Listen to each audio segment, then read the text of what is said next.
Let's be innovative. Let's challenge a norm. Let's raise the bar.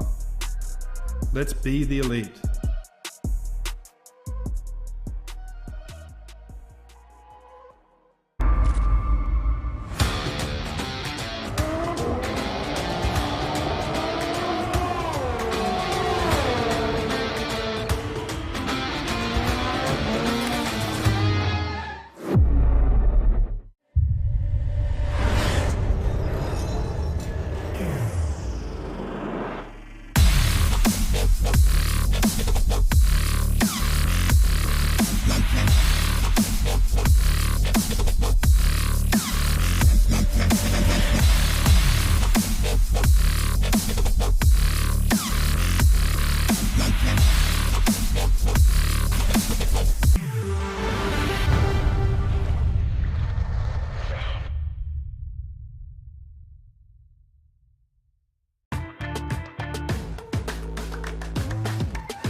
To be the best, one must beat the best. Ovals, road courses, the streets of iconic cities, race after race, the top sim racing IndyCar stars will battle it out. In sim racing, it doesn't get any better than this.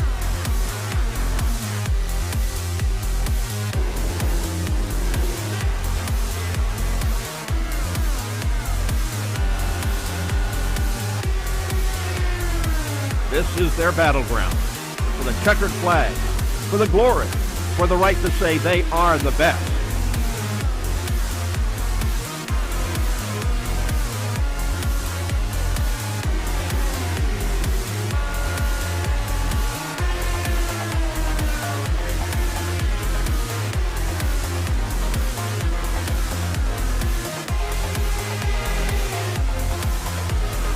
The cars and stars of the Lionheart IndyCar Series, presented by Butt Kicker, are ready to race.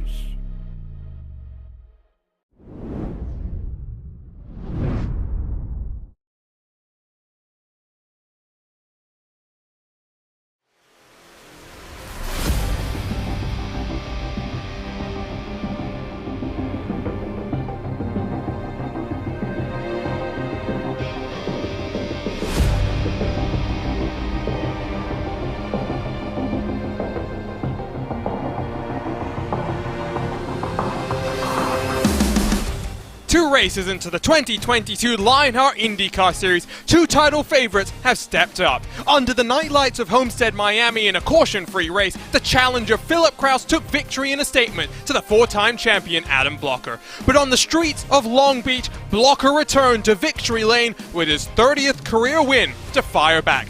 The series returns to 1.5-mile ovals for round 3 today in a race that is bound to see plenty of strategy. This is Kentucky, and this is Omar's Kentucky 200. Hello everyone and welcome back to RaceSpotTV for coverage of the 2022 Lionheart IndyCar Series presented by Butt Kicker. The Lionheart Racing Series is powered by HyperX, makers of premier gaming gear like the legendary ultra-comfortable Cloud line of gaming headsets. Whatever you play, however you play, HyperX knows we're all gamers. For more information on HyperX products, visit hyperx.com. My name is Arjuna Kankipati, alongside, as always, with the one, the only Justin Prince, as we get set to go racing for what is going to be an exciting 134 laps here at the Legacy Kentucky Speedway. Let's dive straight into our butt kicker pre-race show, because JP, last time it was Blocker versus Kraus. Kraus controlled all but the last 15-20 laps of the race. One mistake saw him give the victory to Adam Blocker. And it just emphasized the importance of hitting your marks at a track like Long Beach, where if you have one slip up on cold tires, one lock up of the brakes, it can change your entire complexion of the evening.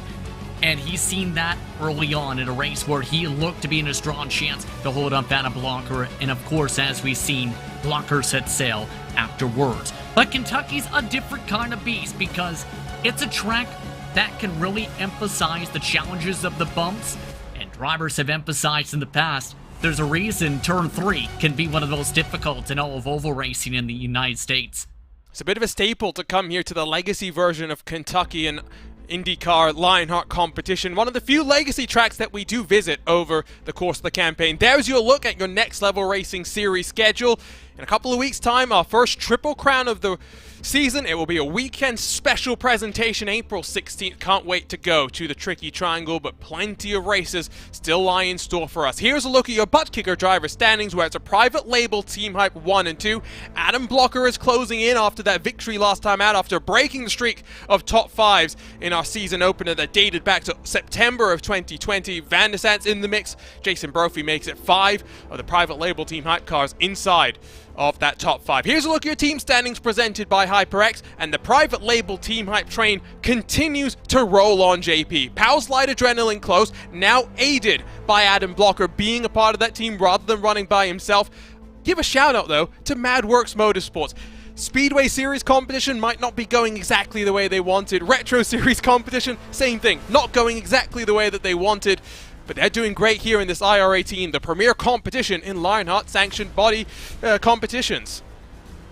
Yeah, they've shown some good pace so far. At times, it's just been a matter of survival, because drivers like Matt Taylor, Chris Fowler in particular, they've been in conversations for the race leads at some of the ovals this season. Then they proceed to be involved in the attrition as the big ones strike. And it's just a matter of breaking the mantra on, say, Chris Fowler's car, where it was when the paint was debuted by the group for this season, Fowler had the name cursed on the side, along the monocoque.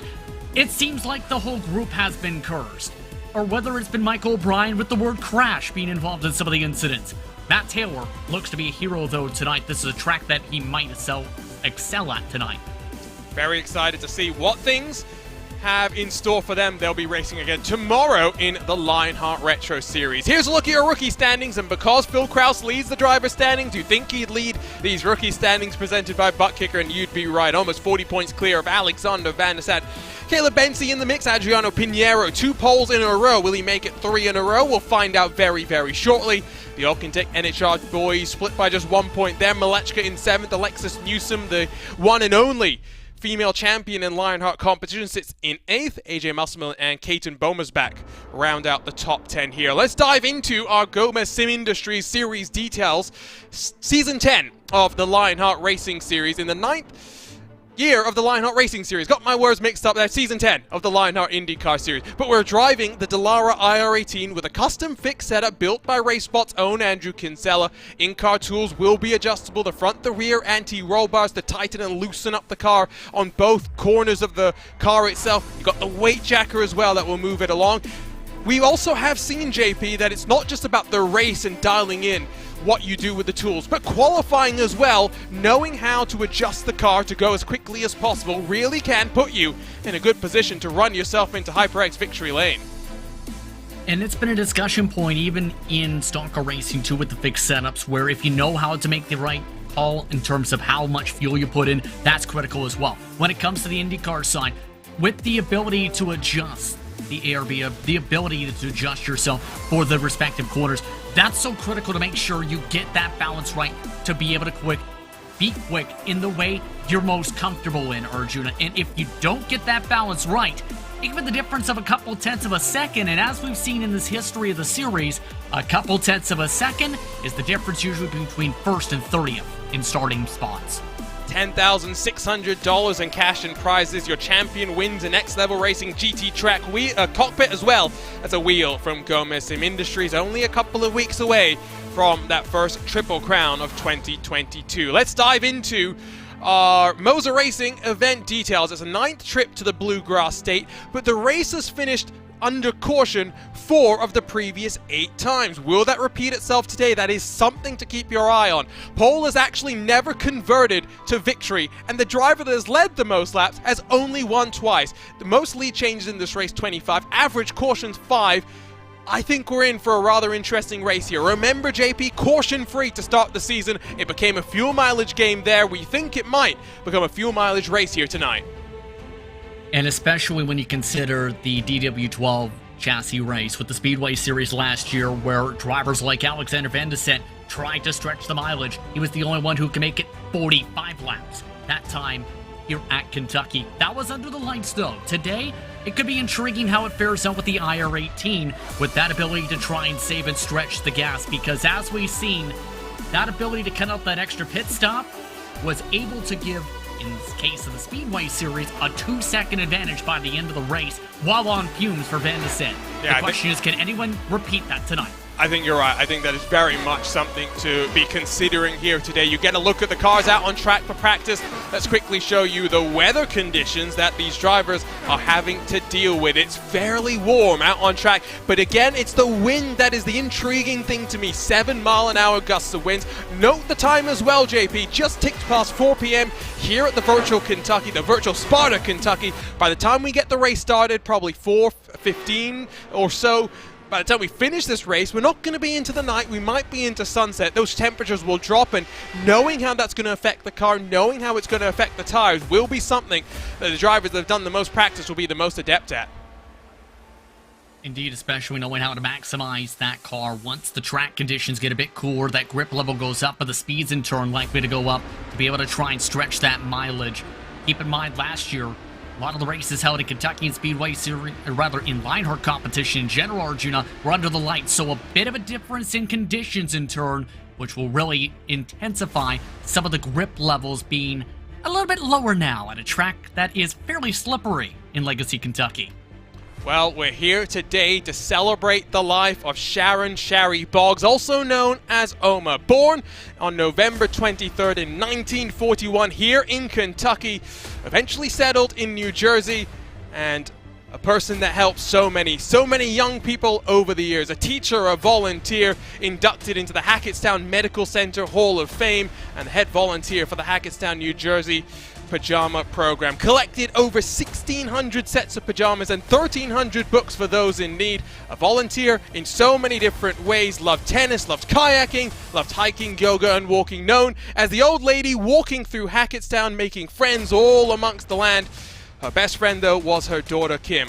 Shari, known as Omar, aka grandmother in German, battled cancer for 5 years before losing that fight June 28, 2017. Today, we race for Omar, and a tradition going back now to Season 6 of this Lionheart IndyCar series. It's something that we love to do, and if Mark Ormack and family are watching, our thoughts are with you here today. Qualifying, though, is underway, and again, this might be just a vital, important chance for drivers to put themselves, if not at the front of the field, towards the front of the pack. The average number of lead changes at this track, 17, but we've seen as low as 9 going back to Season 1, JP. I really think that given what we saw last year, where Connor Harrington led 81 laps on his way to HyperX victory lane, started in 6th, starting at the front might just be very important. Yeah, because keep in mind, starting towards the very back, you potentially put yourself at risk of being 15 or so seconds behind by the time you get towards that estimated pit window for tonight. You want to have that ability to not just save if need be, to try and stretch on the gas if it goes green for a majority of the way. You'll also want, Arjuna, that opportunity to be able to have said track buffer time to be able to make sure it works and you're able to hold on for the spot. You don't have that time on track tonight. it's going to be a tough hill to climb to make your way through the pack unless you try some strategy. Here's a look at a man that always seems to struggle in qualifying as Ryan Otis goes up to the top with a 24.520. Barrett Rolf's teammate Bomersbach has gone to second, but Barrett Rolf, more than almost a second off the pace, cuts down to the apron in a vital qualifying for him. He'll come across the line and put himself up into third, but with just 13 times on the board, JP, lots more contenders yet to come and stake their claim to the pole position here today.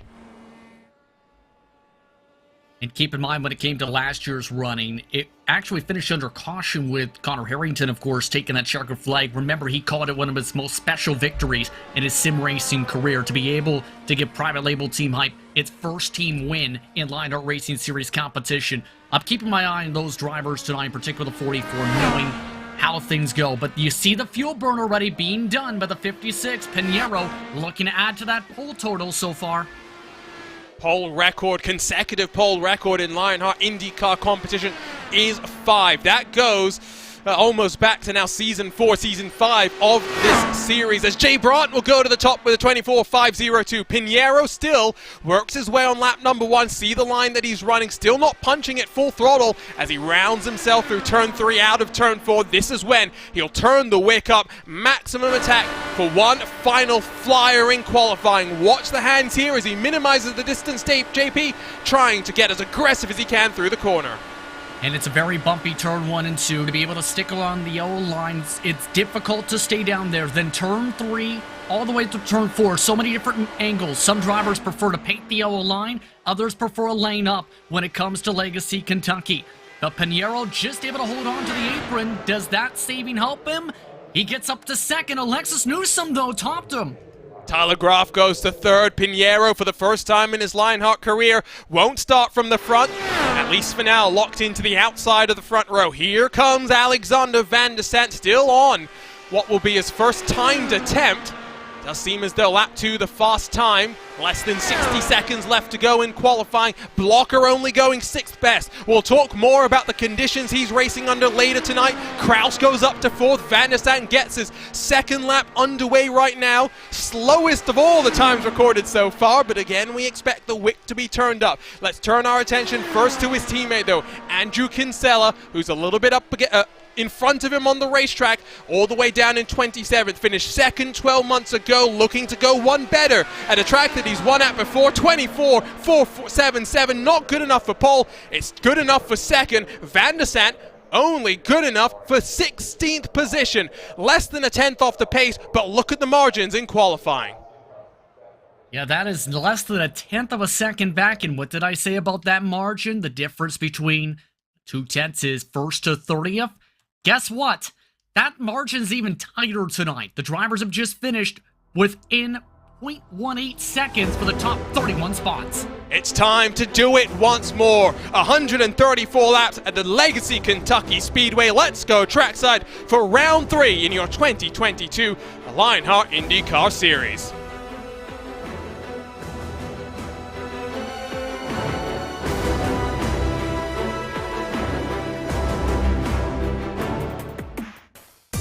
And on pole position, it is Alexis Newsom with a 24.468 that locks herself to the front of this field for the second time in her Lionheart career. Robert Malechka will be alongside with a late qualifying dash to put himself in a great spot on the outside of the front row. Andrew Kinsella, Adriano Pinheiro share row 2. Great qualifying there for Andrew Kinsella. Jason Brophy, 4th last year in this race, but starting a lot better position up in 5th. Tyler Graf completes the top 6. Phil Kraus, James Brandt, 7th and 8th with the championship leader inside on row 4. Caleb Benzie and Dustin Wardlow complete the top 10.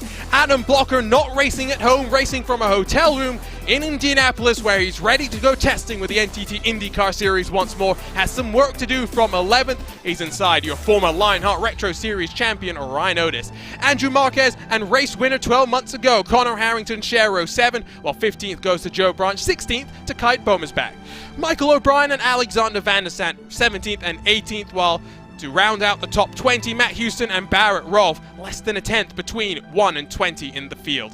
The muscle man in 21st, with 22nd going to Lionel Kalisto, who had an impressive charge last time at Long Beach. Stefan Larkamp, Mitchell Riggs, 23rd and 24th. Bradley Sexton, Jason Galvin, 25th and 26th. Galvin coming off a podium here 12 months ago with Matthias Kraus and Chris Fowler, row 14. Row 15, Adam Fraser and Chris Lanini just sign out the top 30. With Mike Rigney, Alex Gouillon, Matt Taylor, the final cars setting lap times on the board. Luis Gonzalez Nunez, Tony Schowen, Paul Jenkins through the 36 cars, ready to rock and roll here today. And as the cars get ready to file their way off, let's dial you through your featured onboard cameras for today's action. With the Omar's Kentucky 200 onboard camera celebrating the life of Sherry Boggs Ride Around with Andrew Kinsella. Tonight with the NLR on board, it's Ryan Otis. Take your racing to the next level. Visit nextlevelracing.com. Chris Fowler has the Moser Racing onboard camera, redefining sim racing. Go further, go faster with Moser Racing. Visit moserracing.com. That's the featured onboard cameras of the HyperX on board with Alexander Van de Sand. Whatever you play, however you play, HyperX knows we're all gamers, and HyperX is always ready to game. 134 laps on the board. Strategy is bound to make an appearance here today. Fuel chat, fuel window, about 40 or so laps, I should say. 50 or so if you're saving fuel. We're bound to see some aggressive calls on the strategy. 2 different winners so far in 2022. Will round 3 see a 3rd different winner? We're ready to go at the Omar's Kentucky 200. Alexis Newsom in control of the field. We're racing in Sparta, Kentucky.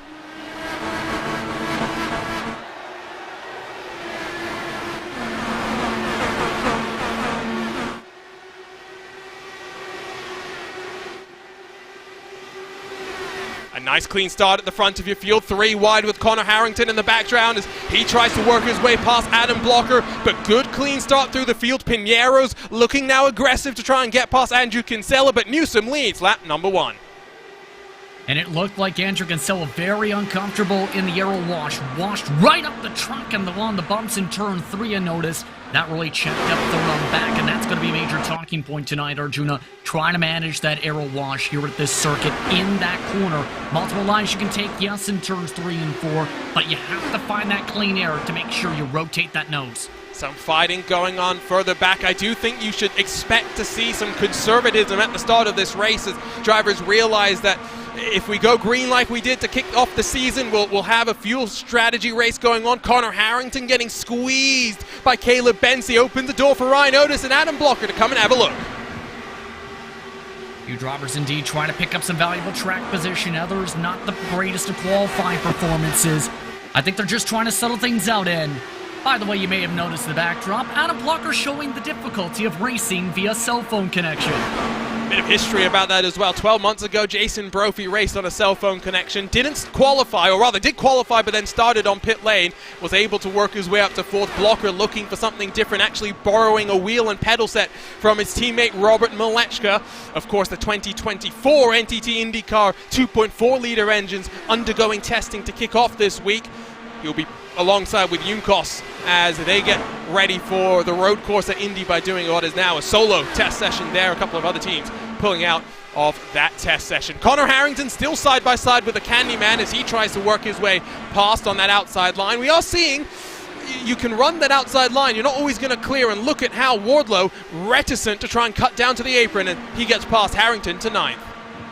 You drivers, though, already emphasized that the apron could be hot lava tonight. It's not a very comfortable transition, Arjuna, especially after about 15 laps on the tires.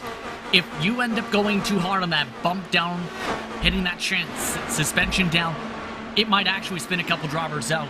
I wouldn't be surprised to see drivers avoid this apron compared to the new Kentucky, which has that very intriguing yellow line mark for the apron. Bit of battling just inside the top 20. Marquez and Callisto, Bombers back and Branch in front as Barrett Rolfe was already up 5 positions. We say this all the time, but Barrett Rolfe needs to get his qualifying sorted because it's not always going to be possible to charge his way forward as he looks to go around the outside of Van der Sande. Great move there, but at the front of the field, Pinheiro gets past Kinsella for 3rd. And I think that was a move coming for a while with how Kinsella was starting to struggle a bit, but also might be on that save strategy. Wonder if Pinheiro's maybe thinking go a little bit more aggressive, maintain the pace with Newsom and Malechka the 3rd, knowing their history of working together in the past, last year in particular. because it's also been discussed where when it came to 2021 in particular, staying within that draft of the top 4 or so was very critical, as talked about by drivers after that run. Yeah, and something to remember as well is drivers in our first race of the season weren't really aware that it was going to be a strategy game until about 20 laps into the race, when they got the realization that, oh wait, we might just go caution free. Now at least they've got that expectation in their head, as Alexis Newsom will lead lap number 9 of this 134 lap race. Malechka's in a great spot, if you ask me. Going up high to save the tires is going to burn a little bit more fuel than maybe he'd expect as well, but you can see the single file train that's been formed inside of the top 10 right now, JP. We're seeing some significant separation in your field. The 36 cars now split by almost half a lap here. It's almost a near carbon copy of the Speedway race we keep referring to, because guess which two broke away at the start of that race? Newsom and Malechka the third when they were teammates last season for factory back. They're trying to do the same thing, albeit without the chance for the swap. But the main trend that also popped up that race, the start of the pit road struggles on entry for Newsom. Newsom's been able to keep it clean, though, up at the very front compared to some who have slipped back a little bit. But you're talking about the Speedway Series, correct, JP? Yes, that is in the Speedway Series referring to. Remember, there was all that struggle for a few months with Newsom on entry in pit lane and several times speeding. Yeah, you got me a bit confused for a sec there, because I was thinking, wait, she didn't run in the IndyCar Series here, but yeah, Speedway Series, you're right. Riding on board with Houston, as you see, he's got some separation behind him, as in front of him, Galvin working onto the back of the third of the Ascari Autosport machines. Mitchell Riggs rides in 21st position. You can see some further fighting up in front of him as well, as they are starting to be a bit more aggressive here in the pack, but this is where you start to get a bit concerned about losing track of those in front of you. Callisto and Branch side by side, almost 7.5 seconds behind your leader. And that's the difficult part when it comes to IndyCar racing on the ovals with the R8 team. You battle two alone side by side. It scrubs off speed for both drivers potentially. You end up potentially losing the full second to the drivers in front of that respective tow. That's also very valuable. So you need to be very tactical with it. You need to be able to find a way to clear by quickly. You spend too much time fighting, you're losing the suction of the drivers ahead. For example, Kinsella, he's driving back meanwhile in the 25-1s compared to the leaders running as high as 24-8s. Do you remember, though, that there is now that ability to use the maps of the engine to save a bit of fuel? You have map 1 through 5, and map 1 being full blast, map 5 being green flag, fuel save. You have 6 and 7, which are road course throttle maps in effect. 8 is your caution map, so that's something to think about. I think Kinsella is setting in for the long haul here. Brophy was another one that talked to me about the strategy game here and being recognizing how early on you can't afford to slip backwards. Hold on, trouble coming down the front straightaway. One driver just got massively loose. Chris Lanini and company having a dodge. The 92 had a massive moment off turn 4, and at least 5 cars nearly ran into him.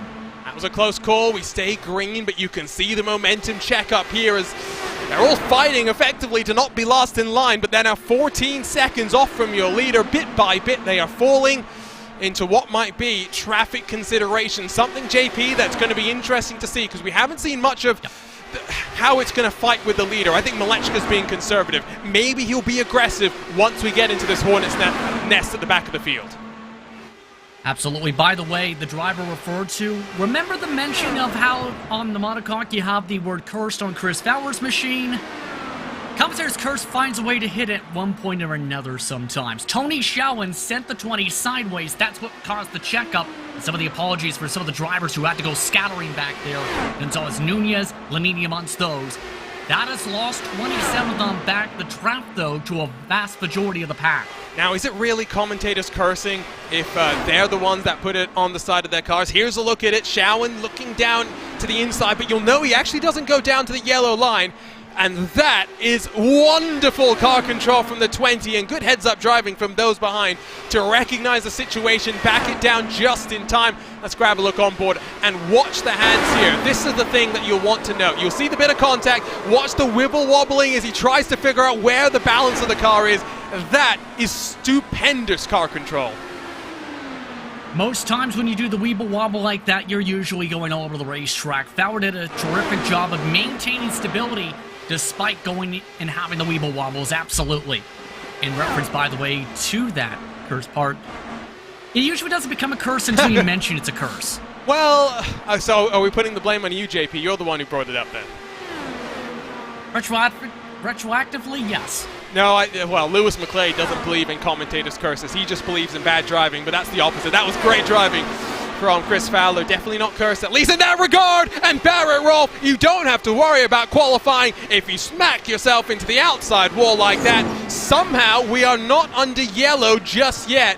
I don't think this will hold. If it does, well, this is remarkable. Look at how conservative he's now trying to get down low. We'll stay green. Incredible. Oh, he's got to get down quickly, though. The race leaders are the next ones up, just out of time. And spins into the pit lane for good measure. So Barrett Rolfe's night and start of the season going disastrous. But I think it was just to make sure weight checker, possibly Arjuna, just got that snap loose off too. Let's take a look at it right now. Barrett Rolfe has taken the toe back to pit lane from within the pit lane as well. Yeah, he gets a snap. He gets a big snap, and when you're that close to the wall, there's only so much that you can do to avoid running yourself up high. You can already see he's balancing that car on the ragged edge, and, well, unfortunate for Barrett Rolfe, one of the Ascari Autosport machines now out of contention. 6/10 the gap at the front of your field, and 1.2 back to Pinheiro, who has Jason Brophy chasing him down. Kinsella's been falling off. He's 1.2 behind Brophy. We stay green. That really might just mean the strategy games become even more interesting. Battling back here for 23rd, 24th. Battling as well for what is now 7th position. Tyler Graff looking outside of Jay Braun. Tyler Graff, in fact, losing ground to Jay Brand, who runs that bottom side. Give good credit to Tyler Graff. This has been one of his strongest starts to a race all season so far, where he's usually been trying the different strategies or more to the mid-pack. Tonight, he got good track position.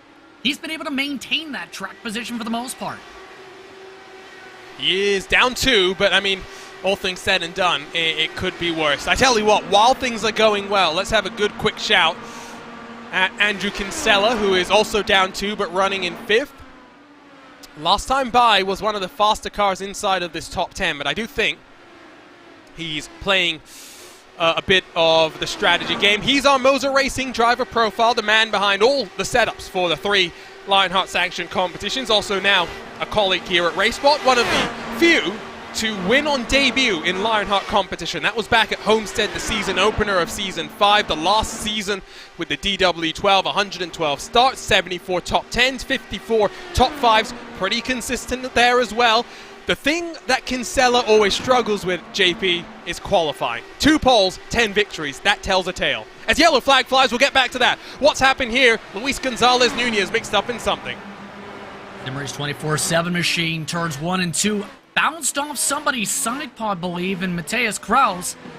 And one of the major difficult parts, Arjuna, is sticking it to the bottom here at Kentucky. You get yourself too tight, especially with the potential of the aero wash.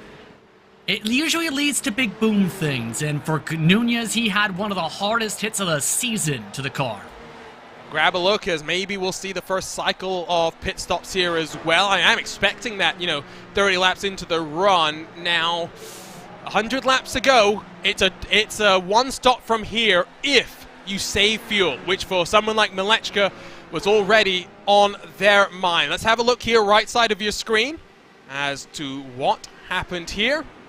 Nunez down low, runs up the track, and then, that's a vicious impact into the wall for him. Looked tight on in the first place on the entry, and then you have that car just up the road a little bit, just takes a little bit of that edge, knows straight up that he's going tight. The second they make contact, you see with the wheel, I think that may have actually broke something on his end too. Big incident, and likely going to be day done for our second car in today's race. There they come all down onto pit road. Why are we surprised? Puffs of smoke going on, but not entirely unexpected. So here we go, field onto pit lane. Remember, 134 laps with the fuel window flat out at about 41, 42 laps. You're saving fuel, you're in the draft, you can likely extend it up to 50 laps. So from here, very much could be a one-stop race, as Houston will have that primary pit spot to get herself up on the jacks. 4 fresh Firestone tires, fill up the tank of fuel. Harrington rolls early. It does look as though It's going to be Newsom winning the race off pit road. Brophy almost pips Pinheiro, but just loses out. Blockers behind Kraus. Van der Sant alongside Bensi is 3 wide further back. Nice clean cycle of pit stops. Nice and solid to say the very least, but you know what he said, the fuel-saving games are going to be very significant now, to say the least, to make sure drivers can get it on a one-stop. It's tight, to say the very least, from this point. And I think that's why maybe Matt Taylor stayed out that time by. He may be thinking, I don't want to risk running out of gas and try on this call attempt. Risk a bit of track position. He was towards the back either way. Come down this time by, top off. Keep in mind, he didn't get the lead lap in scoring, so this did not count for him in terms of a point mark. You say that, but at the same, by the same token, coming in this time by means he's got a little bit more fuel in the tank compared to everyone else. Exactly. JP. Exactly why I think he's doing it. Has that extra lap. Yes, it's a little bit of a risk, but you still end up having that extra lap in turn to be able to work with in the tank compared to some of those who may be thinking, okay, should I top off? And might not be able to do so until the next pace lap by. He just came in time to avoid, I think, the pit road and pit road closed penalty if he didn't come that time. It's the first caution of the race. First caution of the season as well, JP. Believe it or not, it hasn't felt like that way, it seems. It's been a crazy season, right? Even Homestead, which went green, you had Michael O'Brien causing a bit of chaos. Plenty of side-by-side action. You know, Long Beach is Long Beach, so it always is going to be somewhat interesting. Yeah, you're right. It doesn't feel like this is the first caution that we've had in 2022. Yeah, in regards to the IndyCar series, absolutely. There have been big ones, indeed, in Speedway in particular, that come to mind. But it's the type of season so far where you never know when you're going to end up picking up attrition. Keep in mind, this is also the second oval race this season. So now it's also that type of a night where you have to really think about the mileage. Absolutely. Because now, some drivers may have been thinking, okay, I'm going to try the 3-stop, try and push hard. A few drivers may have been thinking, maybe take a page out of the Van der Sant book, go 45-45, try and stretch to the end. That's about a 5-lap buffer to the major save. Now everybody's on the aggressive save, and this is going to get very intriguing to see who's willing to push and who's willing to save a lot and risk a little track position. Of note, Fowler, Jenkins, along with Taylor again, all topping off again. Don't hate the call. Really do not hate it, because by the time we go back to green, it will be, what, 102 laps to go? Something like that? Yeah, 102 laps to go this time by when the green flag flies. I'm still nervous, though, on that mark for anyone who didn't take the top off there. Well, we are talking about the race going green from here, JP. You never know, but you also have to plan as if it goes green. In most cases, you can't just bank on the caution giving you the strategy call. Sure. Unless you are really risking things as a driver or don't feel like you can get that to work on your strategy. Think about someone like Alexander Van der Sant. We've seen his fuel strategy prowess before. He's back in 12th. Good spot to be running in the drought, saving the fuel. First caution of the race. First caution of the 2022 season comes to a close. It's still Alexis Newsom has led every single lap so far. That will lead us back to the green. The Omar's Kentucky 200. Nice clean start at the front. Couple of cars going side by side, about 15th on back. But again, it's single file as you'd suspect. Looks like Connor Harrington may be coming under fire. Tyler Groff getting a great restart there. Andrew Kinsella, a terrible 1 and 2, though, had a massive amount of air wash yet again, clipped the apron as well, and that just cost him a couple spots. Jay Brandt trying to take advantage. Everyone else, though, not able to close really too much up on the 41 yet. Kinsella holds on there.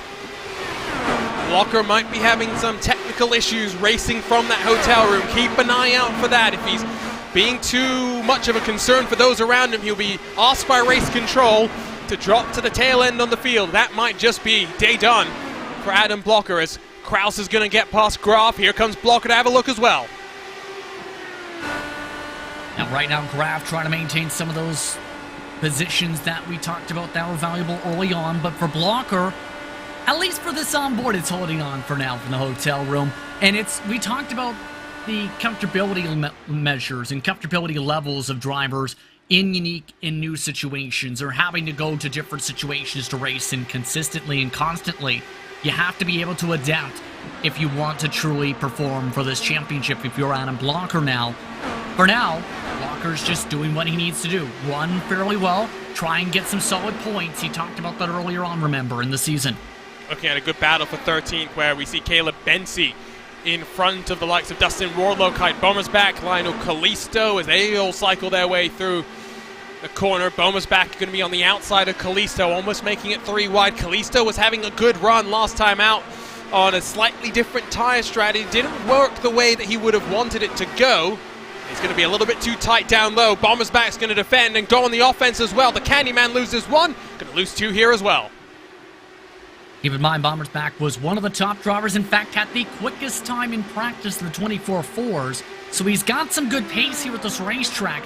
It's just been a matter of getting himself to groupings like this, where you have battles such as Blocker and Grab. Blocker right there at Van der Sande. Look at the line that Van der Sande's running here, JP. Tried to run all the way to the top wall, and you talked about how that can burn a little bit more fuel. Maybe he's thinking, okay, that's the only spot I have to truly get clean air. May as well run the wall. Yeah, I mean, if it works for you, it works for you. But in the immortal words, I think it was, of Kyle Larson last year, I was trying to run the video game line. It turns out it works here as well. Yeah, absolutely. I think Larson didn't win that race, though. He True. still finished second. That is... It could work if the other car proceeds to slow down. Well, he at least managed to get past Blocker, so that's a good thing. Kraus is in front of Jay Bronze as they squeeze each other up into the entry of turn number 1. The pink and black car rolls the momentum through the corner. Private label team hype of all 3 of their cars inside of the top 10. Good day for them so far in this team's championship presented by HyperX. Blocker outside of the top 10 once more. Battling further back, Tony Showen on the inside, down low on the New York native Andrew Marquez, who finds Matt Houston in that 66, closing now behind him. An NHR machine, very quiet so far tonight. In fact, all those team members so far having themselves around the edges in about the top 20. For some of the drivers back here, you absolutely have to be thinking they're in the fuel save, because the pace I've noticed compared to last run is about 2/10 slower for a majority of the drivers compared to this point in the first run before the caution came out. So the vast majority of the field is already thinking big picture here, while some of the race leaders are still running at full tempo. Big shout out to Dougie Beard, who on short notice gave us a camera pack for today's legacy version of Kentucky. One of the few legacy layouts that will visit the retro series, for example, might visit a few more of the retro configurations of the tracks here on iRacing, but it's one of the few that we'll visit here. Go to Phoenix later on in the year. Commentated on an IndyCar race there this past Monday, JP, and I've got to say, I've never been more confused. What's turn 1, what's turn 3? Remember, they switched the configuration of the circuit for current day Phoenix, where what used to be the exit turn 2 is now where essentially the start and finish line is at Phoenix Raceway. Turn 1 is what used to be turn 3. Turn 2 is what used to be turn 4. I believe they also adjusted a bit of the banking in what's now turns 3 and 4. So it's a bit of a different way you can handle the track, but it's also still the same major bones of the track. Outside of the moving of that start and finish line at Phoenix, in part with the sunshine in Arizona and making sure the fans stay in the shade compared to the previous configuration, having them right in the middle of the sunshine. Still never been more confused. That's how I'll put it. Especially because the pace car pulls off on what is now old turn 4, new turn 2, and the leader can go there even though they don't get to start finish line until much, much later in the lap. Kinsella unable to affect the pass on Jason Brophy, slightly behind them. His teammate Alexander Van der Sande able to get on through on Tyler Graf. Looks like Blocker's been able to get through as well. He's up to 9th. Van der Sande +8 so far on the day, but not the biggest mover. That goes to the man in the 42, backing up his performance in the podium last year. Jason Galvin in that 42, JP, up 13 to 13th. You mentioned in last year's run to the podium that he had worked the bars up and down, back and forth, as well as with the weight checker, and changed his line all throughout the night. He felt like it was kind of exhausting back in 2021. But that's the kind of person Jason Galvin is. He'll fight and work as hard as he can to try and make sure he's as quick as he can to be able to get himself some good positioning. For Galvin, it shouldn't be surprised to see him cutting ahead. It's just a matter of trying to figure out, if you're Jason, a way to get to the rest of the grouping and figure out how to close up that 6 seconds in terms of positioning. 12 months ago, he had to work himself up 23 positions. Similar kind of ball game for him here today. Kraus has gotten past his teammate Connor Harrington. Maybe some strategy games going on there. Kraus clearly has the speed. Look at how he's driving up to the back of the Canadian Andrew Kinsella. Big shout out as well to Kinsella's fiancée, who celebrated her birthday this past Monday. Had a nice night out just before this. Good way to get yourself in the mood for a bit of racing. Nice bit of dinner outside. It's good that we're able to do that again now, JP. Absolutely, be able to go out, get some fresh air, be able to go to various locations, to be able to meet with friends. It's been a long time, is to keep it simply, to put it simply. By the way, long advantage between second and third, already nearly 2 seconds. Newsom and Lechka the third just trying to run away from Pinheiro and the rest of the group who are still in massive fuel save mode. Yeah, there's the visual gap. That might as well be a country mile, as Van der Sande and Tyler Graff again will do battle with one another to stay inside of the top 10. Pinheiro's not in a great spot when it comes to the fuel saving though, JP. If you're Malechka, you must be pretty happy right now. Yes, you maybe aren't as deep in the pack as you'd like to be to try and do some fuel saving, but net fuel game still looking pretty good, I think, for that number 91 car. I think so, just staying within the draft and letting Newsom pull him around the racetrack and power slide machine. Very smart calls, I think you have to really say. But I'm really still intrigued about what the 96 can pull out of the hat with what we've seen in the past. Here's a look at Newsom, meanwhile, who's still running 24.9s. Keep in mind, drivers like Pinheiro who have fresh air, like Brophy who is more than a second back, they're running 25.2s. A massive difference in philosophies here from front to back. Yeah, it really is. I mean, bit of a surprise, if I'm being completely honest, that they've been able to break their way so far clear. Matthias Kraus will become the first car on track to be a lap down. One retirement, that's Luis Gonzalez Nunez. Barrett Rolfe has managed to roll it back out after spending a couple of times bringing it back down onto the lane for some damage repairs. He's 10 laps down. Joe Branch finds himself in a 28 car, 30 laps down. Not sure exactly what happened to him there, JP. I believe he had a pit stop under green that had to get a wing change possibly on that machine. It was after the restart, within the first couple laps of it, in fact. So just not Joe Branch's night in a bit of a different look for the 28 machine. Can't confirm he did go up on the jacks and spend about an extra 20 or so seconds in the stall. Meanwhile, pink car versus green car.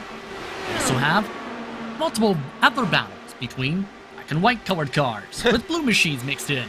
That's Bensi and Kalisto for what's 15th or so position. Kinsella holding off the private label duo behind him, at least for the time being, as they work themselves back down through the start-finish line for another trip around. 56 laps now on our board. And remember as well, JP, there's no rule about ducking below the yellow line here in Lionheart competition on the last lap. Now, you can't use it any of the other 133 laps of the race, but coming to the line, anything's fair game. And that's come into play a couple times, remember, with drivers who knew that rule. Adam Blocker in particular comes to mind, where he nearly won and/or did win races in IndyCar competition several times because of him setting up that run to diamond it off of turn 4 to go below the yellow line. And if it comes down to a late race situation like that, might come into play yet again. By the way, Newsom has broken the draft from Malechka the third. They are also now reaching lap traffic for the first time tonight. There is the 1.3 second advantage that Newsom holds. At the front of the field, getting word that it was a bit of technical issues for Joe Branch and some contact with Michael O'Brien that's damaged his machine. Trying to cycle some sort of decent finish from this point forward in the race as we get closer and closer to the halfway marker of this race, JP. 30 laps on the run so far, about 10, maybe 15 laps away from seeing those first pit stops. The question will be, who can get to the magic number, lap 84? Especially to make sure they can try and stretch it ahead. There are so many candidates that you can put it in the grouping. Jason Galvin's dropped it to the 5s. Bomber's Back's actually dropped to the 25-8s. A lot of competitors thinking about that. Paul Jenkins, if I just heard correctly, just called he is pitting from 31st, and he was one of the drivers who topped off. And another is also on the access road pitting. Yeah, I'm not sure. Something's happened to Michael O'Brien there, as he's also a car into pit lane. Paul Jenkins the other, as JP mentions. Surprising call. Not sure what's going on there, to be completely honest. I think I know with O'Brien. He hit the wall coming out of turn 2, lap 58. And I'm wondering if that damage, he realized, I can't hold on with this car. Elect to come in. In fact, he's got a meatball flag, Arjuna. That means require damage repairs from that slam of the wall. So that explains the issue for, I believe, the New Zealand native, Michael O'Brien, who at least will have the opportunity tomorrow in the Lionheart Retro Series to go road racing at Watkins Glen. Join us Thursday evening, same time, same place, here live on RaceSpotTV. Let's go ahead and see if we can pick up what happened to O'Brien here as he rounds himself in towards turn 1. There you see Jenkins merging on the bottom corner of your screen. So watch O'Brien through the corner here. Looks okay, and then he's up into the wall, and that explains it. JP likely got some significant suspension damage from that little bit of contact. He tried to keep going for a couple more laps, but then realized I have to come in to avoid a disqualification from the sim in itself. If you get a meatball flag, you have to come in for the mandatory repairs within the next 3 laps. Turned under green. Meanwhile, the battle for 16th. Few drivers continuing to try and stop the bleeding, so to speak. Caleb Bensi, 9th place starting spot, is back to 17th now. It's a different kettle of fish when you're in dirty air than when you're running and qualifying foot to the floor, basically flat around this track. Bensi's unfortunately finding out the hard way what dirty air is going to feel like here at Kentucky. Bensi is 6th in the standings, been a good season for him so far. Not the biggest mover though is Jason Galvin, Tony Schowen, plus 17. You see him just at the tail end of the shot here, closing bit by bit on Schowen. Gap at the lead, now up to 2 full seconds. I wonder what's going on here for Malechka. Yeah, Malechka third, really backing off on the pace. Newsom has really started to turn down the speed I've noticed. The past couple laps has gone a 1/10 of a second slower than Malechka third. I'm wondering if Newsom's starting to consider the potential of the aero wash and is starting to get impacted by the traffic, but also if Malechka third's just trying to pace himself right now, knowing this gap will eventually close back up. A lot of tracks we've seen in the past, Arjuna, you get yourself involved in aero wash as the leader, that lead usually compresses quickly if you can't get trapped by traffic fast. It's like a magic trick. It disappears. Looking backwards as Tyler Graf, I think, is going to come in this time by as well. Not sure why these cars need to come in. Is it likely more damage? Although, having said that, that car looks pretty good. This has to be a strategy call. I wonder if Graf's thinking, I can't make it to the end, split the race up into thirds, because at this point, go 34-34. It's not the greatest call, obviously. And, well, no, the other thing, JP, sorry to cut you off, but it's not like cars that are going, you know, Paul Jenkins, for example, is not really going much faster than cars, 40 laps into the run. Jason Galvin coming in this time by as well. I guess, yeah, you're right. They're conceding. They're admitting that they can't make it on the strategy. And remember, maybe Malechka is running to a fuel number right now. Maybe that explains why he's backing it down to a certain number that he knows he's got to hit. There are several technical alliances across the sim that we know race the track rather than the competitors on circuit. Yes, it's great to be able to lead laps, get yourself some lead laps on the board, but also, if you hit your exact marker based on your preparation, it usually ends up working out in some cases. It's seen a special event action in the past, especially of late. Gap closes by half a second. Newsom maybe backing it down more than Malechka, who was able to do the fuel saving earlier in the stint. Now gap down to 1.2. Newsom's coming in. Newsom electing to pit, and Malechka follows her in. Interesting call. Malechka locks up the tires, but I think got down to speed in time. Well, that's interesting to say the very least, knowing their past history together.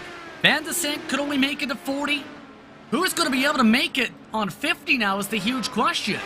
I think at this point, no one. It's as simple as that. Maybe Phil Krause is in a good place, you know, having now been able to save a bit behind Kinsella, but again, he was charging pretty hard early doors. 71 laps into this race, we're past the halfway marker. I don't know. Yeah, this is going to be really intriguing to see how this all plays out, because that ability to stretch it to about 50 to go could be a huge margin where you have about 35 seconds less you are spending down in the pit lane, as well as about 5-10 seconds of the access roads to be able to get in and out of said lane. Hence why so many drivers are trying it, knowing that could be a huge make-or-break situation, especially if you're, say, amongst those who can stretch the furthest. You get a caution right before your window, you're golden, like we've seen in a couple of the Speedway races this year. Otis on pit road this time by, as there you can see, I believe that is Newsom just at the corner of your shot. Yeah, there she is with Malechka in tow.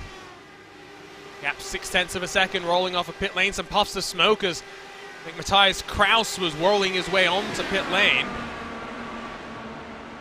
Bomber's back in this time by. 11 to go to make that magic number. I think it's too much of an ask for these cars. Pinheiro's coming in this time around. Yep, Jason Brophy can't make it. That's a big sign as well. Kinsella's still trying to stretch it around.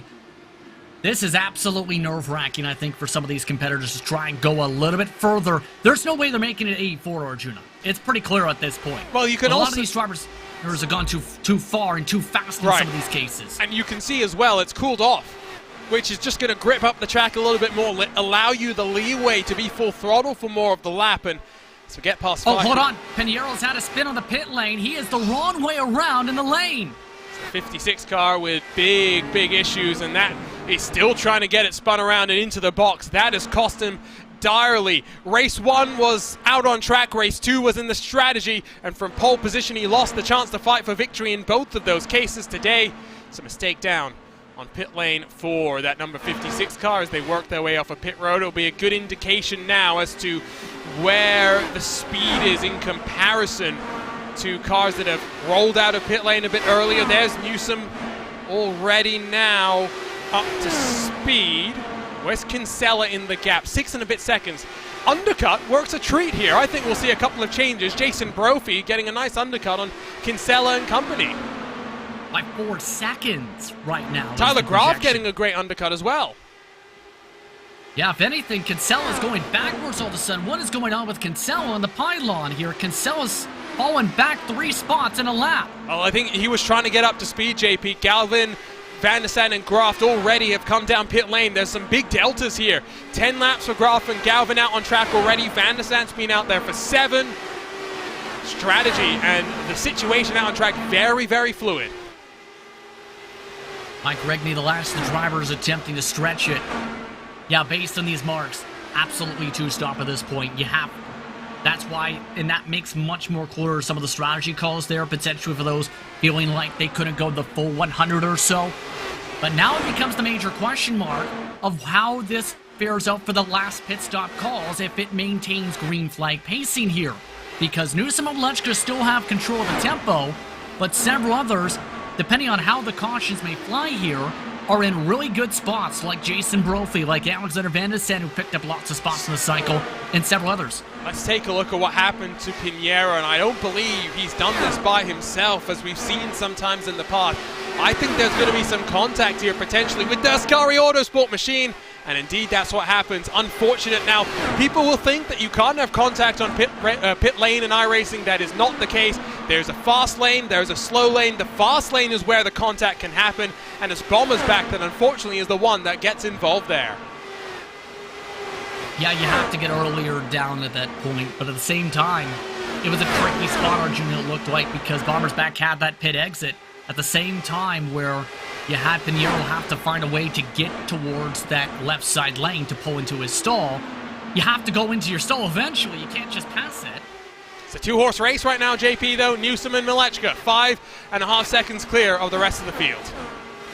They've absolutely had some dominating pace throughout the race, and similar to what we've seen in speedway competition, when we had long runs like this, you put them 1-2 in a line, they'll likely run away from the pack, and they've been able to absolutely dominate on the speed charts all night long. 6-second buffer for those two over the rest of the field.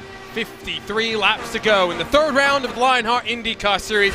Omar's Kentucky 200. You're watching RaceSpotTV and ESTV, where Newsom and Malechka lead the way. The last third of the race coming up right after this.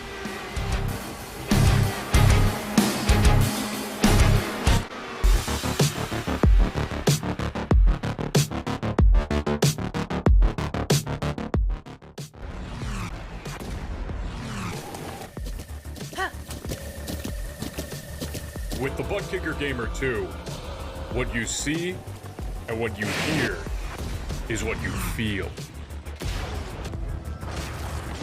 Butt Kicker. The future is feeling.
Welcome back to RaceSpotTV and Sparta, Kentucky, where we're live with the third round of the 2022 Lionheart IndyCar Series presented by Butt Kicker. It's the Omar's Kentucky 200, and two drivers have scampered away from the rest of the field to put themselves in a great chance of making it 9 races, 9 unique winners.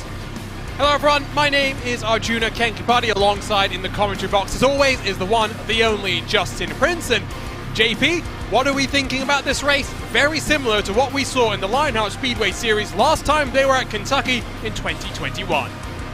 The pace is similar to Newsom and Malechka III. Those two were able to run away from the pack early on in what went fully green flag to checker that night. Yes, we've had cautions this evening, but those two have maintained that respectability, but also that consistency to be able to outpace the field, whether it's been in the aero wash of lap traffic, and especially when they've been in clean air. With the tides been fluctuating with Jason Brophy on back, Newsom has made it clear she wants a chance to win tonight at Kentucky.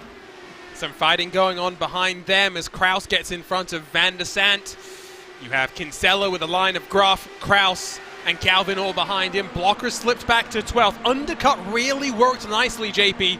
But the thing to remember now is maybe the cars that undercut before will get even more of an undercut later on as we get to that final cycle of the race. I don't think necessarily the undercut's going to be the winning move compared to some of the others who have built up some big buffers on circuit. But For a lot of the drivers, I think they're in a decent spot. Jason Galvin comes to mind with plus 20 now on the night. Remember, he was at the edges of the top 10 before the pit cycle. He's lost a spot or two since then, but he is amongst those who's really benefited from going very early on the undercut compared to those who try to stretch at fresh tires. On the flip side, the drivers on the much fresher tires can have much better grip to be able to try and make passes, since a lot of the cases, they're battling against drivers who are outside of that 5-lap buffer zone in terms of tire fall off.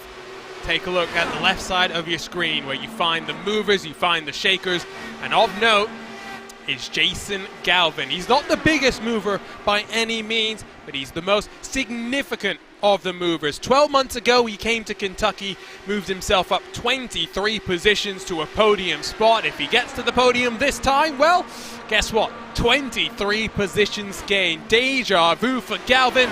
He's still got some work to do there. I think best that he's really hoping for, if we go caution-free, is going to be a 4th place finish, but at least for now concedes to Phil Krause, who gets around the outside and nicely times that move to roll the momentum off the exit of turn 2, and the pink and black that won to kick off the season works his way into 6th.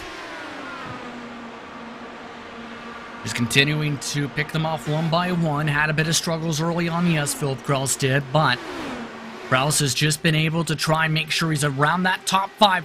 Good exit, though, to try and get the diamond, get himself that run for turn 3.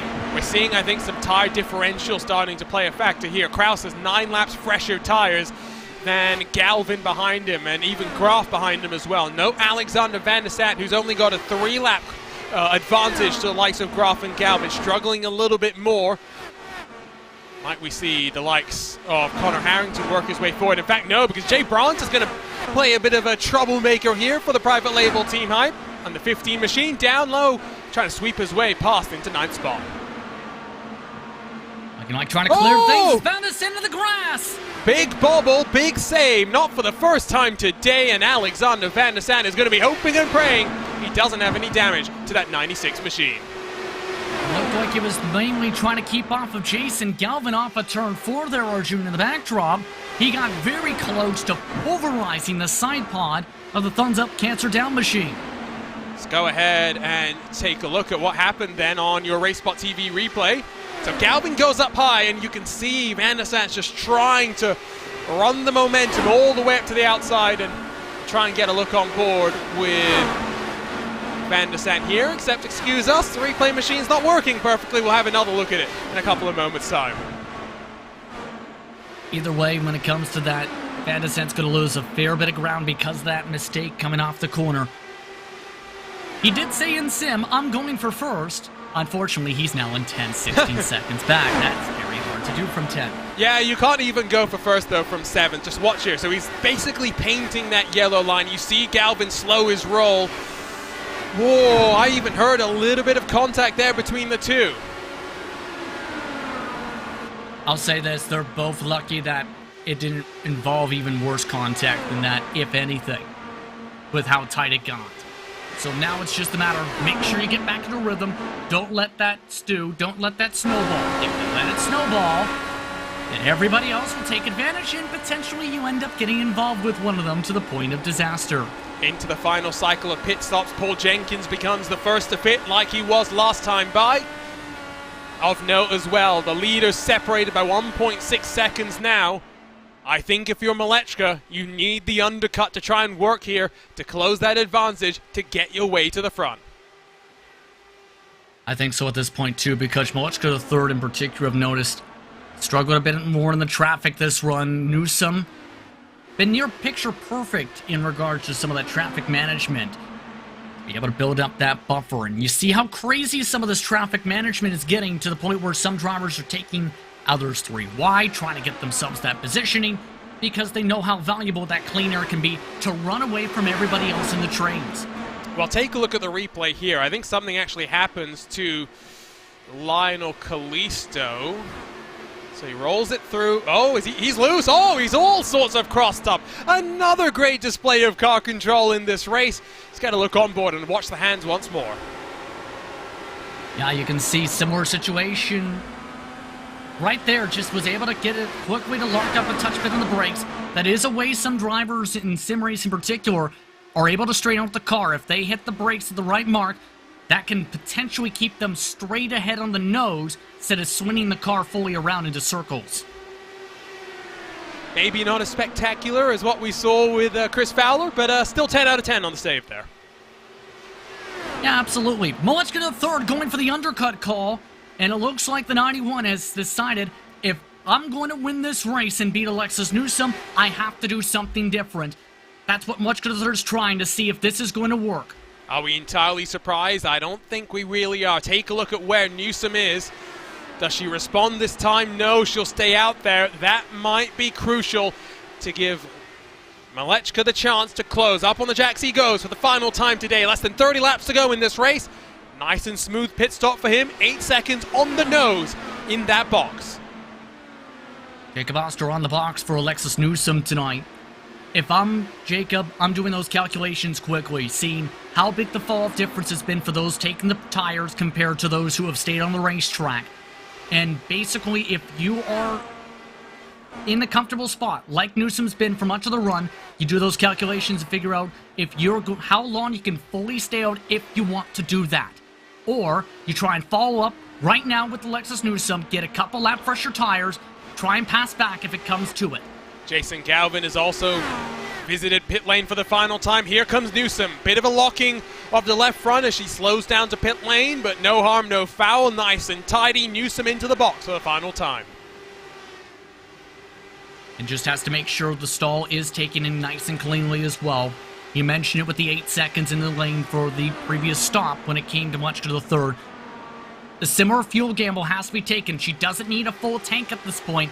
Just needs about 25 laps in the tank, if not a little bit extra, to just have that buffer to save that extra precious second or so in the pit lane compared to the full fuel load. There it is, 8.1. She's still limited by the amount of time it takes to put the tires in, and you can see as Newsom gets off the limiter, she's got to run on the access road.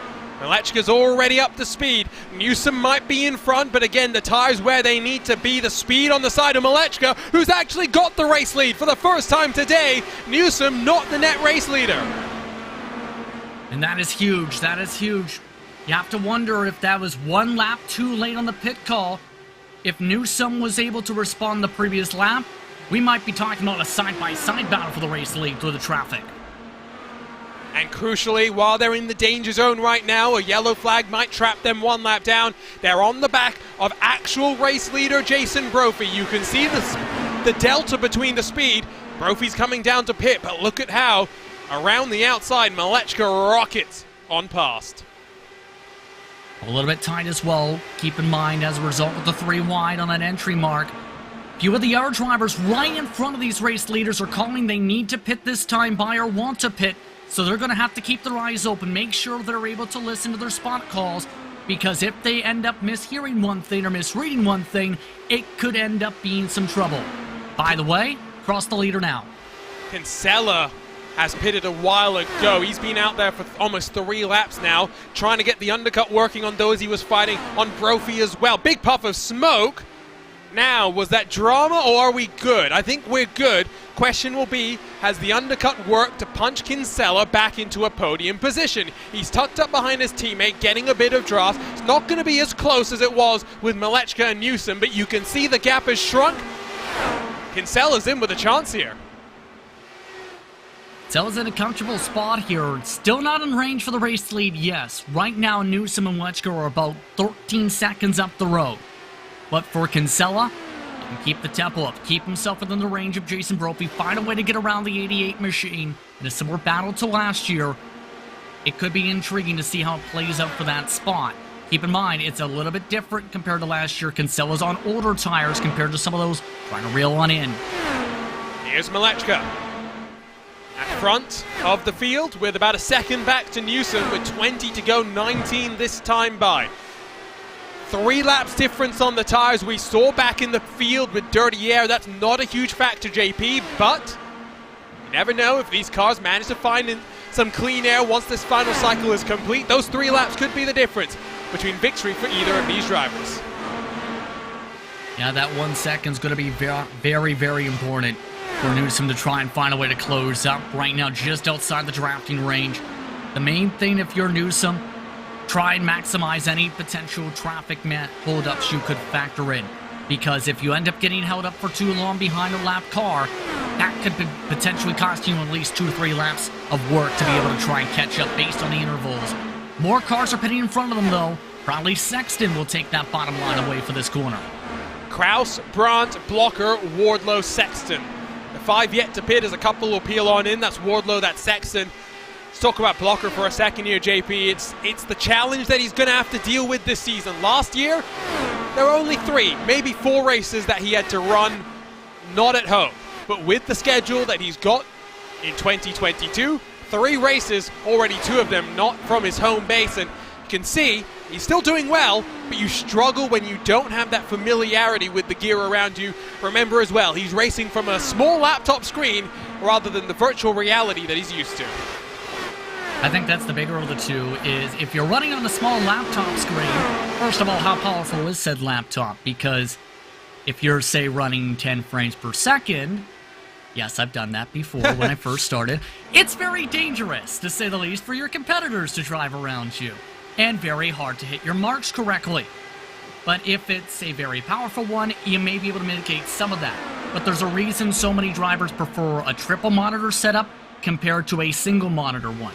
Because you have more visibility to look around. The traffic's going to play a factor. Does Malechka go defensive? He does at the last minute. Teammates in 2021 battling for the lead here. Malechka will chop the nose off of both the Ascari Autosport machine and Alexis Newsom, but fighting for the lead side by side. 15 to go, excuse me. This time coming to 14 to go, and Malechka the third has to try and play a bit of defense. They have drivers on fresher tires behind, also trying to reel in. Here comes the run for Newsom. Has the momentum, sweeps down low, and I think punches her way back to the point. Malechka doesn't fight that one back. If it's going to change around again, it will change around with the traffic. Lionel Kalisto, exhibit A potentially of that. Malechka the third, though, clipped the apron trying to send it. Oh! Into Kalisto, and does that bring out a caution? Yes, it does. Second one of the day, and it's because Malechka and Newsom were fighting so hard, and Malechka pushed it just that little bit too much. Tried to really send it to the yellow line, went too low against the yellow line, and now battle for the race lead just took a massive turn here. It comes down to a few lap shootout once more. Now, do you pit, oh, JP? Boy. If you're some of the drivers the back in the lead lap, why not? The fresh tires have proven that even with the air wash, you have more grip to be able to make some moves if you choose the right line. If you're some of the others like Philip Kraus, absolutely not. If anything, Kraus is in the prime spot. He's got 10 lap fresher tires than these drivers now. Now, Kalisto was a lap down. You're allowed to fight to get your lap back, but I'm not trying to blame him at all here. I think the blame is quite clearly all on that man down low. He was trying to get some clean air, but he was precluded from going up high where maybe he would have wanted to be. He had to go down low, had to go low enough to get clean air. And chain reaction, it's Kalisto that loses out here. As here comes Malechka to pit, I wonder if he's got some damage. I would think so, possibly to the front nose somewhere, here on the side, or whether that's around the very edge of the nose in of itself. This takes Malechka the third right out of contention here. Tower Graf, Jason Galvin also electing to put on fresh boots. Van de Sant, who had that moment a while ago, also electing to pit. Everybody else, it looks like, taking the track position game. 12 cars on the lead lap. I still think Philip Kraus is in probably some of the best position yet of anybody, with up to 10 lap fresher tires than everybody else on the track right now. That call to stay out might just be the call that helps Kraus win for the second time this season. Malechka has... Sorry, go ahead. The big thing with Kraus, he had pit a lap or two earlier. He just stayed on the lead lap. He doesn't end up being on the lead lap. We're talking about Newsom being in a better of the spots, if anything, with the track position. Not so much now with Kraus in fourth. Malechka had to wait because pit exit was closed.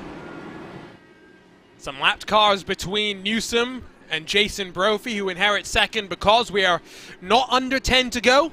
Those lap cars will stay where they are. Hearing Yoel for the 91 for that situation, which would shuffle Malechka to the back end. Well, it's a good... Sorry, JP, I just realized only 12 cars are still on the lead lap. It's still a decent position starting-wise, but essentially would take him out of contention to battle higher than 12. Right, so, I mean, damage, yes, not as bad as it could have been. Yeah, indeed. But this race is about to get very wild, to say the very least, how things could play out here. You have a couple. Try to at least consider the wave. They are going to get said wave now. And it looks like, based on the numbers, we'll get 10 to go when the lights go off, Arjuna. That will shuffle the lap cars back regardless. But the thing is, with the EOL, does that mean Molechka third has to start behind the lap cars? So, wait. Sorry, JP. I don't think we're going to get the lap traffic dropping back here. Because I think it only happens when you start, when the caution comes out with 10 to go. Good point. Either way, regardless, this is still a tough spot for Molechka third for this race the rest of the way. This battle for the race lead, it's about to get the most intense of the entire night because the fresh tire differential, and you have drivers 8th on back on very fresh rubber now on top of things. Jay Brandt, Tyler Graff, Jason Galvin, Alexander Van Nissen, and Edwards Arjuna. It could go either direction here. Newsom's got the track position, the clean air potential to work with, but everybody else, it could get wild. And the traffic you mentioned there too, there's a lot of cars where if they don't drop back, that's an extra couple seconds to work with. So, couple of things to note. Jason Brophy, 1.5 back. There you can see about 6 cars, 5 cars between him and Newsom. Kinsella's right behind him, but then Phil Krause is, I think, 4 or maybe 5 cars between him and Brophy. Oh, no, never mind. We're getting them cycled back. That's what I thought. We got the 10 to go. That means there's the trigger for the lap cars to drop back. So that takes out that part of the equation. But you still have the equation of, if you're, say, Philip Krause, you got to find a way to... He's in the driver's seat. He's in the driver's seat now. You got to find a way to pass Brophy and Kinsella quickly. You can't afford to diddle-daddle. Brophy's not going to be a factor. Brophy's a teammate. He knows that the chance for victory is on Krause's shoulders. Private label team hype. 3 cars in the top 5. Huge night potentially for the team. About a year or so ago, they got their first victory in Lionheart IndyCar Series competition at this racetrack. Can they do it again, Arjun, is the biggest question, I think, on some of their minds right now. 9 to go in this race.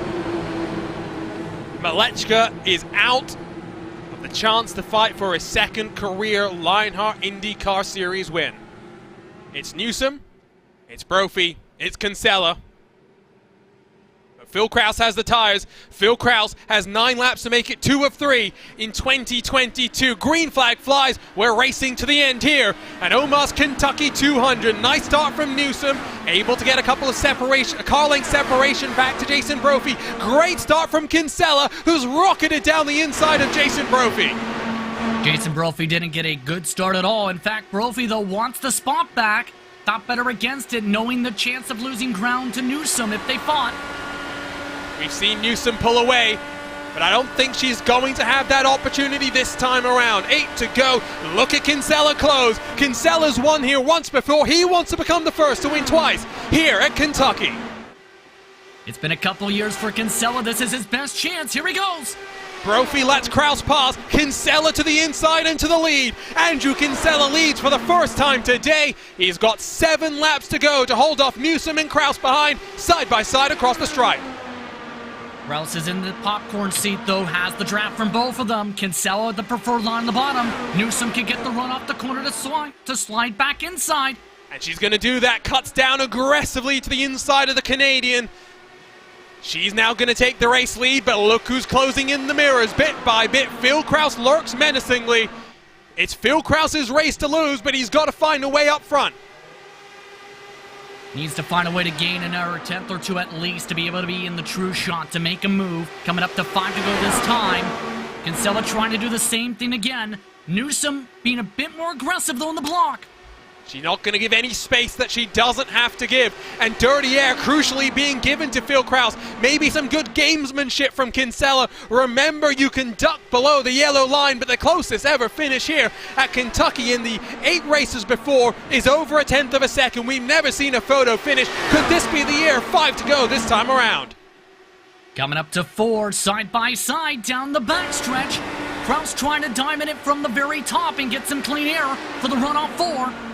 Look how close they're racing for the lead. Kinsella not getting the option to try and duck down below. Here comes Kraus's momentum. 4 laps to go. Kinsella still stuck up high. Kraus runs up to the 4th groove. Newsom trying to make history. Kinsella looking for his first victory since the season finale in 2020. Kraus, though, looking to carry the momentum forward. Kinsella in a good spot to get the run off the corner, but Kraus is even in a better spot. Here comes the diamond. But look at the momentum Kinsella was able to get. Further distance, though, means that Newsom gets an opportunity. Kraus splits the difference. 3 wide for the race lead. And Philip Kraus, fresh tires, has managed to rip away the chance of victory for Alexis Newsom and Philip Kraus. 3 laps to go. Kinsella looks down low, trying to get to the inside of Kraus. Kinsella got too much aero wash, got way too tight. Kraus just needs to pull away. 2 to go. 3 miles left to decide the Omar's Kentucky 200. We're looking at 9 races, 9 different winners. Kraus versus Newsom to the checkered flag. Newsom still in a good spot with the slipstream. Kraus knows he has to block. Kraus have the tires started to give up. He was riding in the dirty air for so long. White flag flies. We're racing back to the line this time around. Kraus searches for a second victory of 2022. Searches for redemption for the mistake on the streets of Long Beach 7 days ago. Dives it down low on the yellow line, and Phil Kraus trying to duck and dive, snakes his way to break the toe. Newsom goes back up high, and we run ourselves out of turn 3, out of turn 4 for one final time, but it's 2 in 3 for Phil Kraus in 2022. Newsom tries to fight it, but Phil Kraus wins the Omar's Kentucky 200 to make it this now his 10th victory, his 3rd victory in Lionheart IndyCar Series. What a dramatic race that was. We thought the new tires were going to be the factor. It was a little bit harder than we thought, and that's full credit to Alexis Newsom for pushing Phil Kraus all the way to the end. Newsom did a stellar job to try and fight when Kraus used those fresh tires to close up with some of the slipstream, but also have that confidence to take it 3 wide into turn 1. He's seen his chance to take the lead. He took that chance, and now he gets burnout time. To say the very least, tonight finished out in fantastic fashion for Kraus in particular. That caution came in the right spot for him to be able to take this checker. It's the 15th closest finish in Lionheart IndyCar Series competition. What a race it was. Just 2 cautions, our first 2 cautions of the season. And it's Phil Kraus burning it down in HyperX victory lane. Let's take a look at our unofficial race results after 134 laps. Look at that margin. 3.5 hundredths of a second. Alexis Newsom misses out on her 2nd career victory. It's Phil Kraus celebrating, not for the 3rd, but for the 4th time a winner in the Lionheart IndyCar Series. Andrew Kinsella, round of applause. Finally gets the monkey off his back, gets the podium to start off the beginning of this campaign. He'll be delighted, holding off the likes of Jason Brophy by 1/4 of a tenth of a second. Jay Brandt, Connor Harrington, Jason Galvin, 19 positions gained for him. Great drive. Alexander Van der Sant, Ryan Otis, and Tyler Gruff through the top 10. Tony Schowen, another one of our big movers, 24 positions gained from his starting spot down, mired in the midst of the middle of the top 30. Robert Malechka down in 12th after that incident to bring out the final caution of the day. Adam Blocker, first car on not the lead lap. Recovery drive for him after not racing at home, racing on a laptop with a wheel and pedal set he doesn't even own. I guess that's the bare minimum that he could have asked for. Mitchell Riggs, Caleb Bensi, Mike Rigney, Andrew Marquez, AJ Musselman, Matt Houston, and Dustin Wardlow complete the top 20. Good day for Mike Rigney, 15 positions gained for him. Bradley Sexton, Matt Taylor, Stefan Larkamp, Paul Jenkins, Alex Guyon, Chris Lanini, Adam Frazier, and Adriano Pinheiro and Chris Fowler complete the 29 cars that cycled themselves at least on the 1 lap down marker. Adriano Pinheiro, after that mistake on pit lane, that incident on pit lane, will be heartbroken. He's had the pace in qualifying, just not the luck in the race just yet. Kite Bombers back in 30th with Matthias Kraus, Barrett Rolfe, Lionel Callisto, Michael O'Brien, Joe Branch, and Luis Gonzalez Nunez, the 36 cars in our field here today. At the end, when all things were said and done, we did have 32 cars making it to the end of this race. And that leads us nicely into our HyperX post-race show, because the Lionheart Racing Series is powered by HyperX, makers of premier gaming gear like the legendary ultra-comfortable Cloudline of gaming headsets. Whatever you play, however you play, HyperX knows we're all gamers. For more information on HyperX products, visit hyperx.com. And the 15th closest finish in Lionheart IndyCar Series history. And on the right side of the checkered flag is Phil Kraus, 2 of 3 in 2022. Phil, on that final restart, you were the one with fresh tires. The onus was on you, but how difficult was it for you to get your way to the front? Honestly, it's even with the fresh tires, it's always really difficult when the 2 cars ahead of you have clean air, and they can kind of dictate the lines. Like with the way Alexis and Andrew were racing each other, sometimes Andrew had to enter a bit higher, and to specifically turn 3, probably higher than he wanted to, and that was giving me a bit of dirty air. So I honestly didn't think I'd have a shot with about, I think it was like 5 laps to go, because usually in turn 3 he was washing up a half lane extra, and it was really killing any chance of a run I had. But one of those laps, I was able to hook up a run, and the rest was history, pretty much. 15th closest finish in Lionheart IndyCar Series history, so indeed it was history. Let's talk now a little bit about the start to this campaign, Phil. I mean, everyone's trying to beat Adam Blocker, who's really having to dictate, or struggle and compromise with the amount of races that he's going to be doing away from home. But regardless of that, you've got the pace, you've got the consistency inside of the podium, inside of the top 2 in all 3 of our races to get things started. You're on the roll. What more do you need heading to our first Triple Crown of the season at Pocono in a week and a half's time? I mean, I'm not gonna lie, I'd die for some more luck like that, but I'll probably be racing on phone Wi-Fi for Pocono, so honestly, I'm just hoping it'll be strong enough to, not have me be a warping bomb the whole race and have to drop out. So we'll see what happens. Middle of the move, so. It's been a great start to the campaign for the private label Team Hype. Again, you have 3 of your cars inside of the top 6. What's the key for you guys to work so cohesively amongst the 3 of you? Yeah, I can't say enough about the private label Team Hype guys. They really helped me out. Jason and Connor.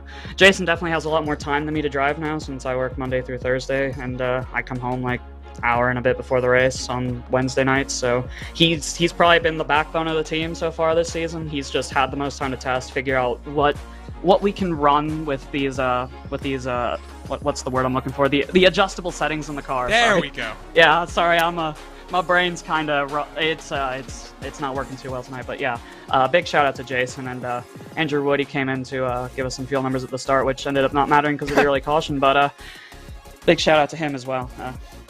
Really good group. I wouldn't trade it for the world. Do you know anything about the IndyCar, Phil? What are these adjustable tools you speak of? I don't know. I'm not sure. They adjust something in the car, but I couldn't tell you. I think one says ARB, but I don't know what that means. Do you? Thanks for being a good sport, Phil. Congratulations on your 2nd win of the season, 4th in your Lionheart IndyCar Series career. Best of luck on cell service, I guess, at Pocono for our first Triple Crown of the season. Yeah, cheers. Thanks for another great show, guys. Phil Kraus, what a drive it was, but Alexis Newsom just missing out on her 2nd career Lionheart IndyCar Series victory. Justin Prince is standing by with Alexis. Alexis, heartbreak for you tonight. 108 laps led, but in the end can't lead the final one. Talk us through that fight to the end with about 9 laps to decide it here at Kentucky. Yeah, thanks, guys. It's a good finish. I'd be lying if I wasn't disappointed. Really didn't need that last caution. Phil's tires were quite a bit newer than mine, I think. So, there wasn't a whole lot I could do to hold him off. Like, I couldn't even pinch him down at the end because I just kept sliding up. So, yeah, it was a good race, and congrats to Phil, and good race to Andrew and Rob, too. Wish it was victory, but can't complain too much. Yeah, it seemed like a wild night when it comes to the pace. How did you end up having that strong pace, in your opinion? Because we've seen it in Speedway last year with you and Malechka III, that ability to break away by 6+ seconds. It repeated itself tonight to each of the long runs before the caution started to fly. Oh, it's just taking advantage of the dirty air, pickling, like, usually once we get far enough that they can't feel the air that much, they'll start fighting with each other. And that's usually when we start pulling away more. And then the lap traffic comes in, more dirty air. Eventually, if we just nail our stops, we just end up pulling away. But like, I wasn't that great in traffic, so like if I'd gotten stuck back there, I probably wouldn't have done much. Well, congratulations on the podium tonight, Alexis. Second place at Kentucky. Yeah, thank you. Good night. And that's Alexis Newsome, second spot, Arjuna. Rounding out the podium is our own Andrew Kinsella. Qualifying actually went well this time around. Andrew, you finally built a setup that you can race well with. Yeah, that was a lot of fun. I screwed up at the end. Didn't catch Phil's run quite right, and then got in between Alexis and I. But yeah, had a really fast car today. Really liked how it drove. Could put it anywhere. We were saving massive amounts of fuel that first stint before the first yellow came out, just to see what we could do to shorten the race a little bit, because once the 2 leaders sort of got out front, we weren't going to be able to get by them. So just went into fuel save mode, dropped back in about 5th or 6th there. But once we could sort of go full throttle, had a lot of speed, just played it slightly wrong at the end, and ended up with 3rd, but got to be happy with that. Did you ever think, or were you thinking on that last restart, that tires were going to help Phil? Because he was saying that if you had clean air, the 2 leaders, it was always going to be tough. And it was the forced move of him making it 3 wide that I think really hurt you when all things were said and done. Yeah, so when he went 3 wide, I got a little bit of side wash from him, and it just made me lift. So it basically got me out of position, and then when he came down in front of me, that was when I knew it was done. And I sort of put myself into the box because Alexis was up there and I had this big run, so I had to try and take it and see whether he would cover off Alexis or cover off me, and he covered off me, so lost all my momentum there. But yeah, it was definitely a case where I think that staying out was the right call there. The tires, you have basically probably, I'd say, about a 6-lap grace period with the tires before they go back to just like falling right off the cliff to back where they were when the pressures and the heat come in. But for those first 6 laps, they were really nice. They were basically just like brand new tires. We were racing wheel to wheel, Alexis and I, and it was great racing and just a lot of fun. 500 miles at Pocono next time out. What should we expect? It's always a tough race, but when you add that sort of mileage to a race as well, it really does change the way that you approach it. Yeah, well, and Pocono is always a little bit of a special case because you got the basically you can pit without losing a lap if you're close enough to the leader, so it really introduces some different pit strategies that are possible. And I think between that and the fact that these cars really seem to have a lot of draft capabilities at Pocono, where you can really get a run down either the front straight or down Long Pond, I think it should be a really good race. Really, it's going to be really cerebral, really technical, and the drivers are going to have to be on their toes. We're going to be watching if you back up this qualifying performance, Andrew. No pressure. No pressure. Congratulations on the podium, and go off and celebrate with your fiancée. And yeah, just quickly, happy birthday to my lovely fiancée, Sophia. Oh, we mentioned that as well. Don't worry. Go off and celebrate. So that brings to an end our post-race interviews. And, well, JP, I mentioned it before. Special presentation of RaceSpotTV Round 4. Our first of the Triple Crowns will go to Pocono on April 16th, 4 p.m. Eastern, 1 p.m. Pacific. Expecting some fuel strategies, that's what Andrew's saying, but I think surviving is just going to be enough for a lot of these competitors. I think so, because as we've seen at Pocono in the past, slipstream and speed absolutely critical, especially when it comes down that front straightaway, but also being able to manage the tires, get yourself in the right strategy. We've seen always be a critical part of Lionheart IndyCar Series competition. But when it comes to Pocono, it's put on some fantastic finishes in various parts of its history across the Lionheart schedule. And it's going to be interesting how things play out at one of the original Triple Crown tracks in open wheel racing in the United States and across North America. 3 races to kick off this Lionheart IndyCar series in March. Just 2 in April, 3 in May, and then a couple spread out then to keep our season rolling on. But with that said, it is time for us to wrap things up here live on RaceSpotTV. What a race the Omar's Kentucky 200 was. Another showstopper in the Lionheart IndyCar series, and it couldn't happen without the support of people like ButtKicker. You're passionate about sim racing, but it always feels a little flat compared to the feeling of driving a real car. Now you can actually feel what it's like to drive a race car. ButtKicker haptic hardware and software are easy to install and let you feel every bump in the track, slip of your tire, and engine redline. The tactile feedback is so accurate and realistic, you'll be driving faster and having more fun than ever before. The Lionheart Racing Series is powered by HyperX, makers of premier gaming gear like the ultra-comfortable Cloud line of gaming headsets. Whatever you play, however you play, HyperX knows we're all gamers. For more information on HyperX products, visit hyperx.com. Next Level Racing is an industry-leading cockpit and motion simulator manufacturer devoted to creating the most immersive experience possible for the global sim racing community. Take your racing to the next level and visit www.nextlevelracing.com. Moser Racing is revolutionizing sim racing with the development of industry-leading hardware and software products like their R9 direct drive wheelbase and GS steering wheel. Featuring zero-delay wireless technology and made from high-end materials, Moser Racing delivers the precision you need to reach victory lane. Gomez Sim Industries are makers of high-end esports equipment and controls. Precision built using nothing but the best materials available today. Passion and handmade craftsmanship drive each made-to-order build, creating the driving experience like no other. Visit GomezSimIndustries.com. And it's not just them, but so many more that make it all happen. To learn more about the partners of the Lionheart Racing Series or the 3 competitions the Lionheart sanctioning body puts on, visit LionheartRacingSeries.com. We'll be back tomorrow. Lionheart Retro Series, the first road race of the year. We go to upstate New York for the ButtKicker Grand Prix of the Glen. That race and every race live on RaceSpotTV and rebroadcast on ESTV. So join us on Thursday evening, March 31st at 10:05 p.m. Eastern, 7:05 p.m.